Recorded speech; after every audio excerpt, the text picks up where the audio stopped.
All right, YouTubers, let's see, 108 miles down the road. Here it's about 80 miles an hour out here in West Texas. I got the cruise control just pegged, and I am cruising down the road. You know, Texas Hill Country is pretty similar to the fields that we're studying. There's not a lot of drastic change here. The desert will be coming soon, and it'll probably look considerably different. I wanted to just quickly tell you something funny that happened. And you know, when you're taking off on a road trip, when they say that line that's very famous about people getting in accidents very close to their homes, it's often when they're just taking off on a road trip or when they're just coming back from a road trip. And it's because that mental state, you're still in the city in this case, and you're, like, I had to merge traffic and 1604 people were cutting over and it was chaotic madness. And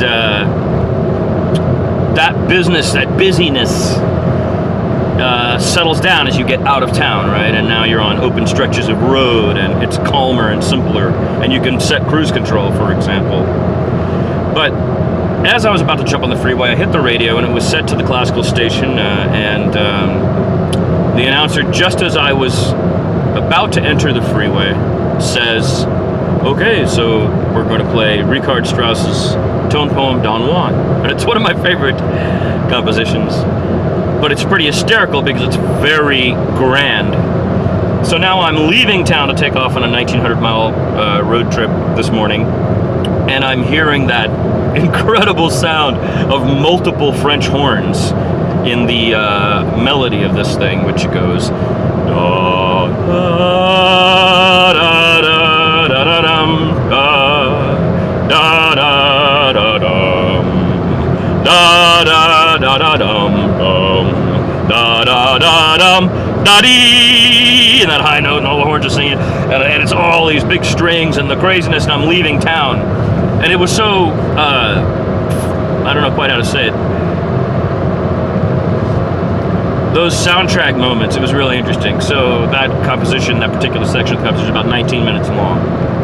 And so for those 19 minutes, as I'm leaving town in that mesh of insanity and then escaping to the road, it was quite apt and fun.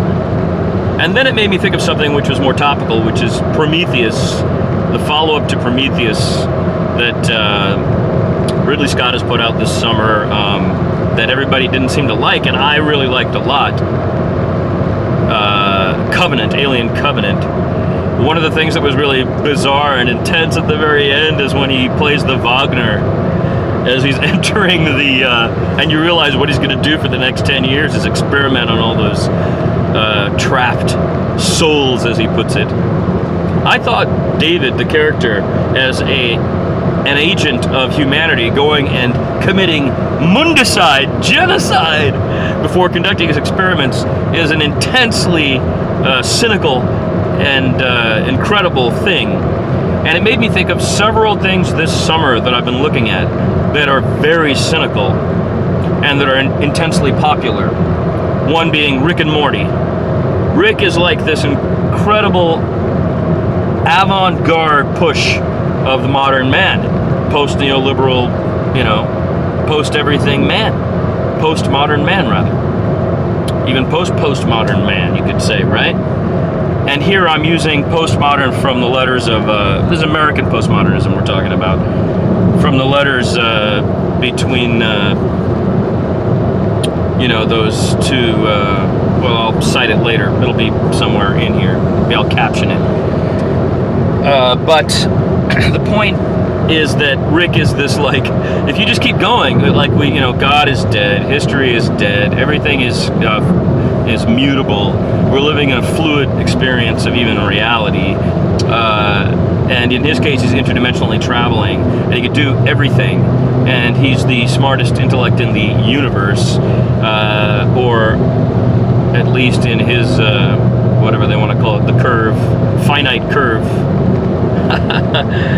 And he's so cynical, about everything.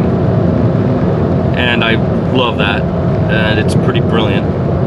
And then the third thing was reading Cixin Liu's Three-Body Problem, Dark Forest, and the concluding piece. Anyway, the three-body problem. The cynicism of a person to just turn their back on all of humanity because they're convinced we're just completely doomed because of our idiocy and so on is big in this one. Betraying all of humanity to allow an alien force to come and just take over because you no longer believe in us is the height of that kind of cynicism, I think.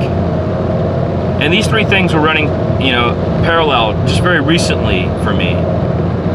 And I'm wondering about it because, now I think is a tense time as the human population moves between 6 billion, 7 billion, and 10 billion.